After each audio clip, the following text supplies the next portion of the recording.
A broken cowboy was writing his final words in a dusty saloon when 5 silent children appeared with something that stopped his heart, his dead daughter's locket.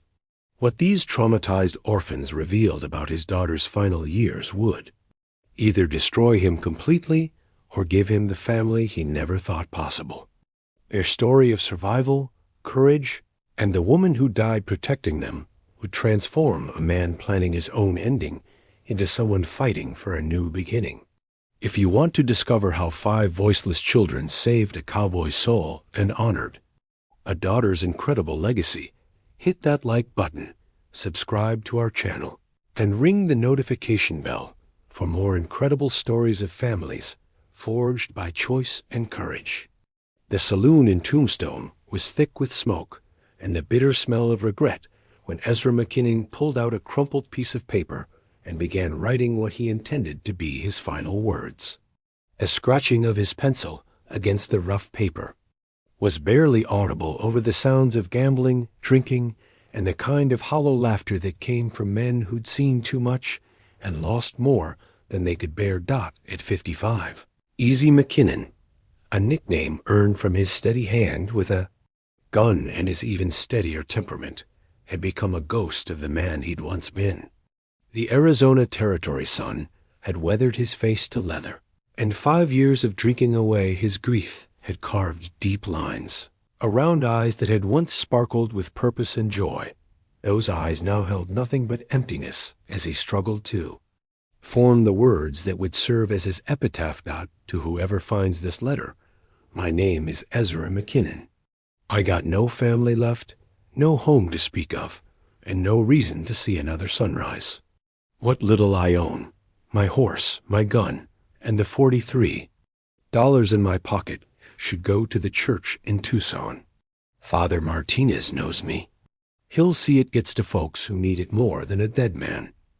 Ezra paused, his weathered hand trembling slightly as he reached for the bottle of whiskey that had become his constant companion. The amber liquid burned his throat, but it was nothing compared to the fire that had been consuming his soul for 5 long years. Isabella, his beautiful, spirited daughter who died at 19 in an Apache raid while traveling to California to marry a rancher she'd met through correspondence. The wagon train had been attacked 50 miles outside of Prescott, and by the time the cavalry reached them, there was nothing left but burned wagons and bodies scattered across the desert floor. Ezra had been the one to identify her remains, had been the one to bury what was left of his only child in a lonely grave, marked with nothing but a pile of rocks and his broken heart.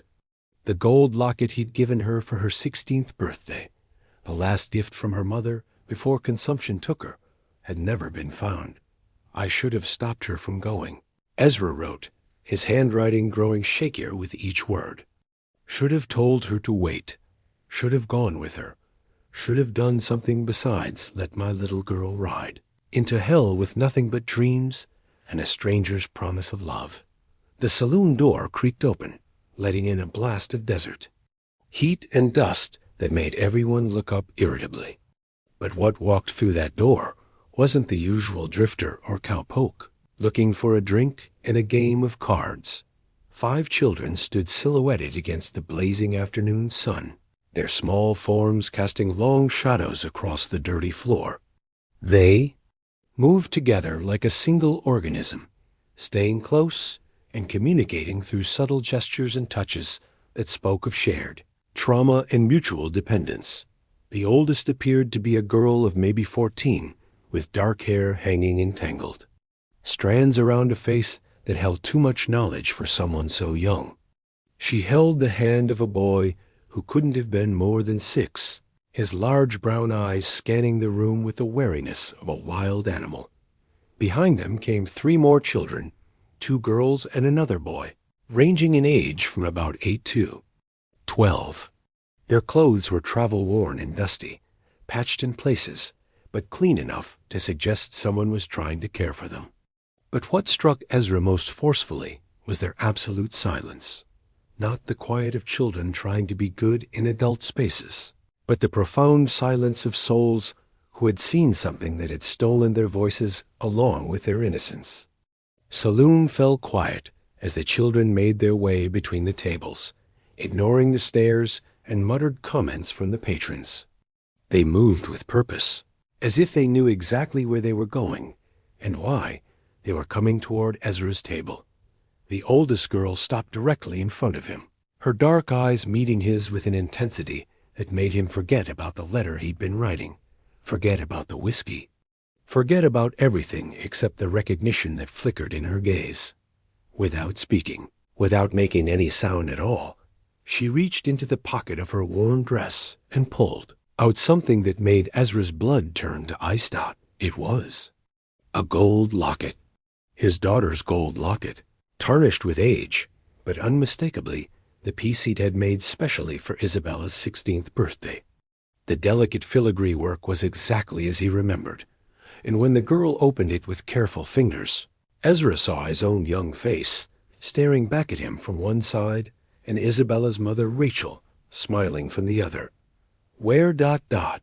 Ezra's voice came out as a croak, barely audible even in the sudden hush that had fallen over the saloon. Where did you get that?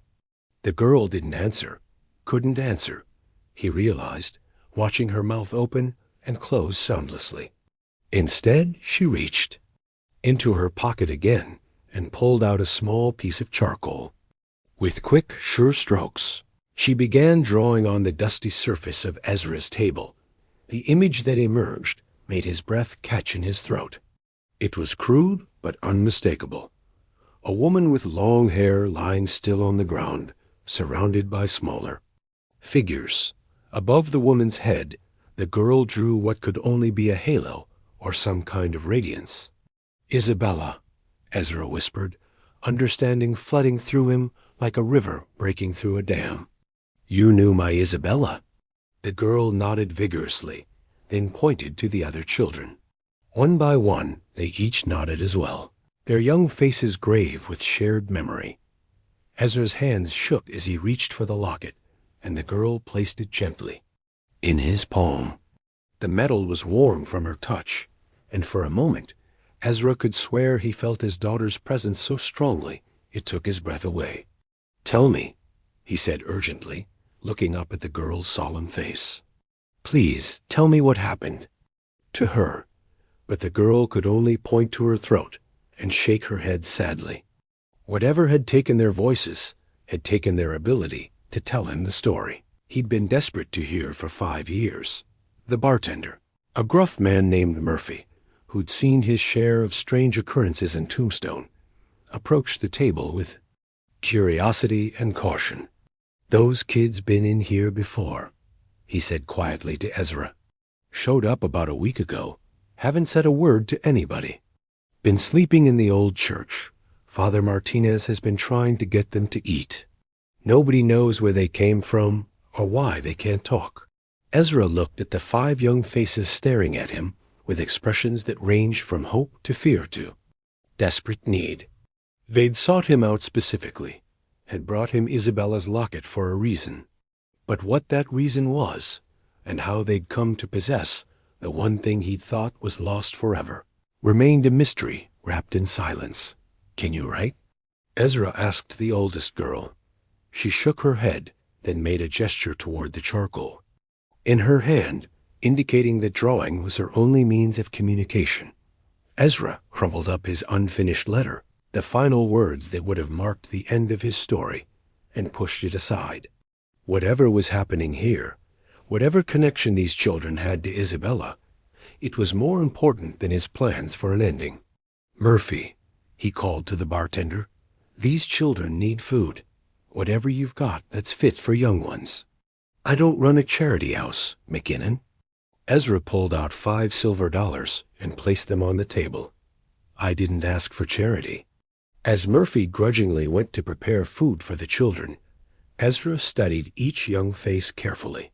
The trauma was evident in all of them. The way they startled at sudden noises, the way they stayed physically connected to each other, the way their eyes never stopped moving, always watching for threats.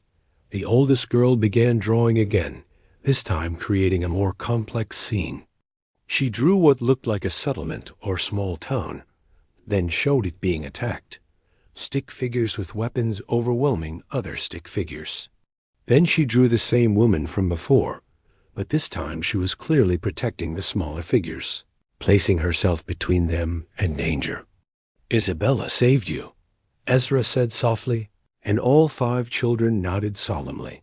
The girl continued drawing, showing the woman falling, then the small figures hiding. The next image showed them traveling, always moving, always together. "How long have you been running?" Ezra asked. The girl held up her hand, fingers splayed. 5.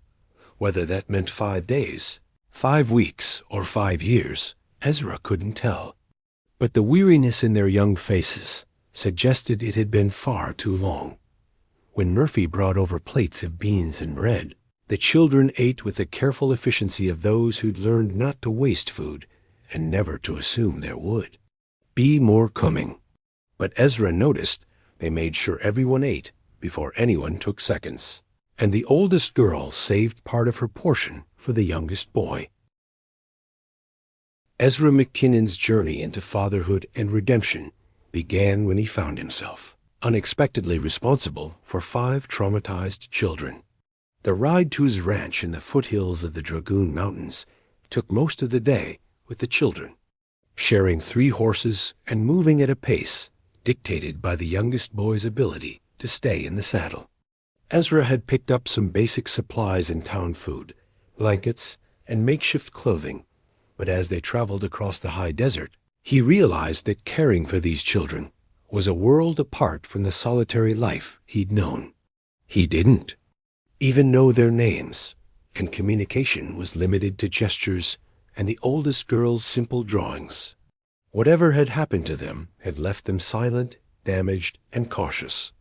But as they moved together, Ezra noticed the children's remarkable teamwork and survival instincts. They moved as a family unit, the older ones looking out for the younger, sharing food and water without being asked, and maintaining a protective formation that spoke of hard experience. The oldest girl, whom Ezra started thinking of as the leader, rode behind him, occasionally touching his shoulder to point out directions or potential dangers. Her awareness of their surroundings was striking, and Ezra began to suspect that whatever had happened to them had occurred in Apache territory. During a stop by a small stream, the children dismounted and immediately set to work, gathering firewood, checking the horses, and establishing a secure perimeter. Ezra observed that they'd done this before, and the leader confirmed it with a drawing in the sand, a story of constant movement, hiding from pursuers, and nights spent in concealment. When Ezra asked how long they'd been running, she drew a series of marks representing months. The youngest boy had been just 2 years old when their ordeal began, meaning he'd spent most of his conscious life as a fugitive dot as they rested. Ezra noticed the children's elaborate, silent communication, system hand signals, facial expressions, and touches that allowed them to share complex information without making a sound. When the 8-year-old boy spotted a hawk circling, a quick gesture alerted the others to check for signs of humans. When the youngest boy needed help, a glance and a gesture brought the leader to his side. Ezra realized that staying silent had kept them alive, and the leader's slashing motion across her throat confirmed it. Absolute silence was a matter of survival. Arriving at Ezra's ranch, the children took in their new surroundings with cautious thoroughness. The ranch was modest, a sturdy log cabin with 2 rooms, a small barn, a chicken coop, and a corral with 4 horses and a milk cow. To children who had been sleeping rough for months, it looked like a mansion. The leader immediately began drawing a map of the property, checking escape routes, a habit born of necessity. Ezra praised her for it, understanding that old habits die hard, especially when they've kept you alive. That evening, as Ezra prepared a simple meal, the children explored the cabin like scouts, checking every corner and window for safety. The youngest boy discovered the root cellar and recognized its potential as a safe room. As they gathered around the table, Ezra told them about his daughter Isabella, who had died 5 years earlier. The leader pointed to the locket around his neck, and Ezra confirmed it was Isabella's. The girl then drew a detailed image of a woman, and Ezra's breath caught. It was unmistakably Isabella. The children had known her well, lived with her, and loved her as their own. The leader continued drawing, showing scenes of Isabella caring for the children in a hidden settlement, teaching them, feeding them, protecting them.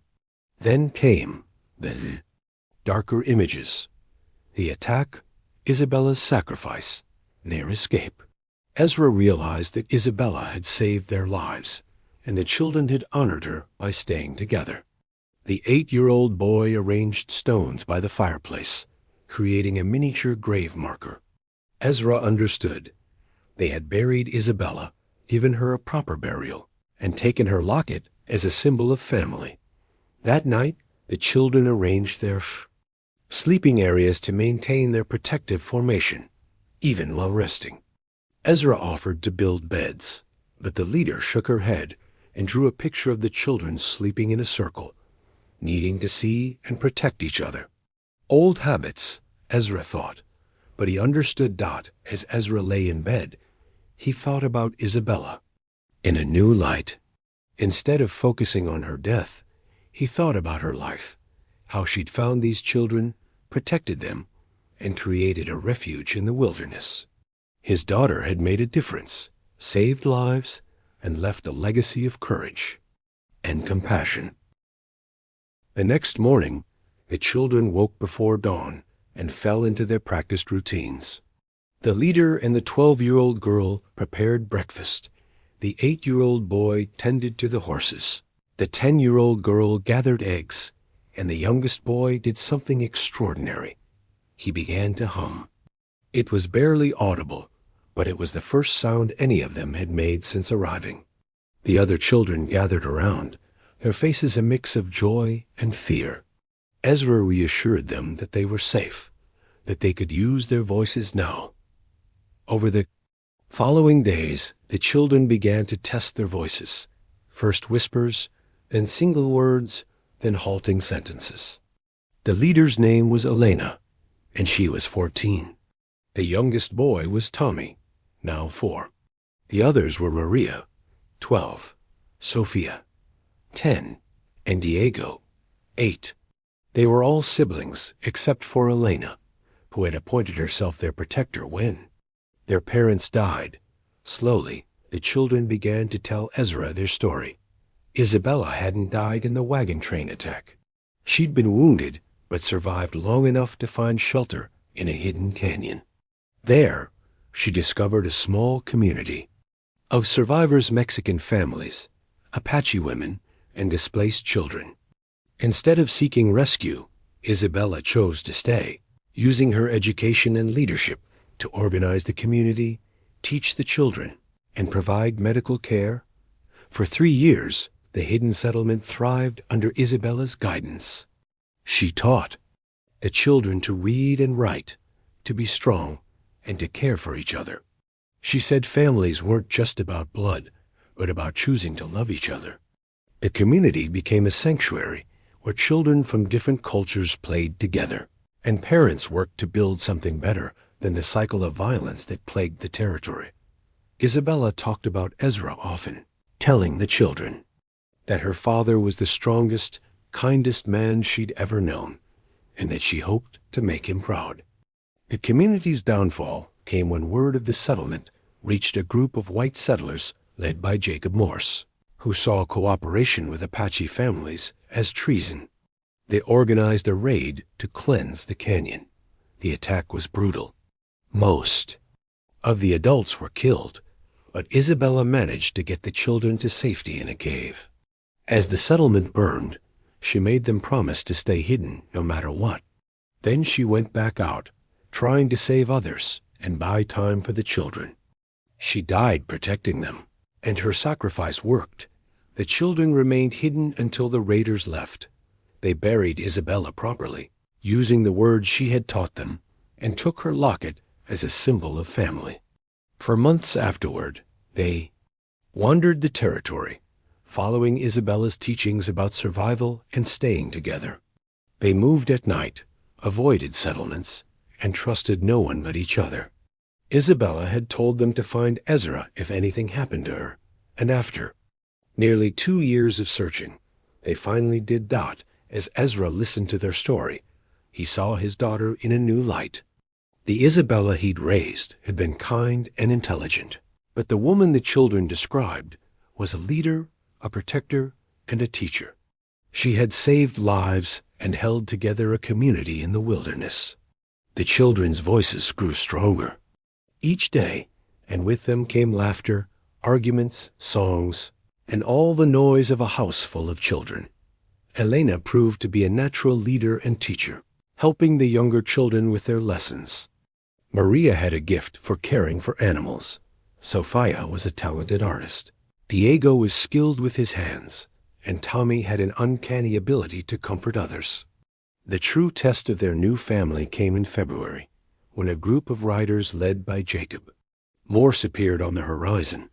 Ezra called the children inside and told Elena to take the others to the root cellar. As the riders approached, Ezra recognized Morse and prepared for a confrontation. Morse accused Ezra of harboring runaways and claimed the children were wanted for murder. Ezra stood his ground, telling Morse that even if they were children, they were under his protection. Morse and his men drew their weapons, and a fierce gunfight ensued. Ezra was outnumbered and wounded, but Elena and Diego emerged to help, using the tactics Isabella had taught them. Elena proved to be a skilled marksman, and Diego used his knowledge of the ranch to prevent the raiders from flanking them. Maria spooked the horses into stampeding through the raiders' position, turning the tide of the battle. When the smoke cleared, Morse and 3 of his men were dead, and the others had fled. Sheriff Morrison and a territorial marshal arrived soon after, having heard the shooting. Ezra explained what had happened, and Elena told them the truth about Morse's raid and Isabella's sacrifice. The marshal acknowledged that Morse had gotten what he deserved, and that the children were good kids who had found a home with Ezra. 6 months later, the ranch had grown into a small community, with other displaced families settling nearby. Ezra stood on his porch, watching Elena teach the younger children under the oak tree he'd planted in Isabella's memory. The ranch had become a place where people of different backgrounds worked together. Children learned and played together, and families chose to protect and care for each other, regardless of blood or heritage. Elena joined Ezra on the porch and asked if Isabella would be proud. Ezra replied, "Which one, you or Isabella?" Elena smiled and said, "Both, I hope. We're doing what she taught us, taking care of each other, building something good." Ezra looked out at the thriving ranch, the children who had become his children, and the community that had grown around the simple idea that families are created by choice, not chance. Isabella's locket hung around his neck, no longer a symbol of loss, but a reminder of legacy. His daughter had saved these children with her courage and compassion, and they had saved him with their trust and love. Together, they had built something beautiful from the ashes of tragedy. As the sun set over the Dragoon Mountains, Ezra knew that some stories never really end. They just pass from one generation to the next, carried forward by voices that refuse to be silenced and love that refuses to die.